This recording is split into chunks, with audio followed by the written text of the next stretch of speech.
سیاست شرعیه اسلامی سیاست دا د اسلام داسې جز او حصه ده څنګه چې مونځ د اسلام حصه ده، څنګه چې روژه د اسلام حصه ده، څنګه چې زکات د اسلام حصه ده، چې حج د اسلام حصه ده. نبی علیه الصلاۃ والسلام سیرت طیبه لږ وګورئ کنه. مونږ وایو د ریاست مدینه سربراه وو، د ریاست مدینه حکمران وو.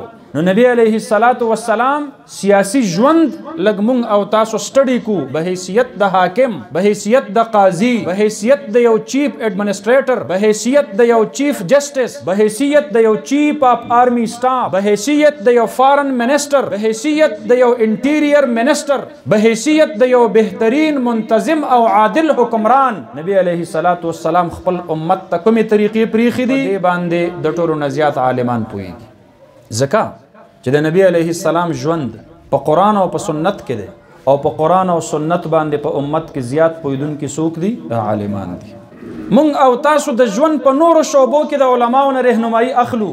عقیده د عالم نه زده کوو، عبادت د عالم نه زده کوو، اخلاق د عالم نه زده کوو. چې کله نکاح تړو د رضاعت مسله، د نکاح مسله، د طلاق مسله د عالم نه تپوسو. چې کله دکان کولاوو نو د تجارت طریقې د عالم نه زده کوو. نو د سیاست، د ریاست او د حکومت آغا احکام کوم چې په قرآن و سنت کې او د نبی علیه السلام په سیرت کې مونږ ته ملاویږي، په هغې باندې د ټولو نه زیات پوهیدونکي هغه هم هغه کس دی څوک چې په قرآن و سنت باندې پوهیږي، عالم دین دی.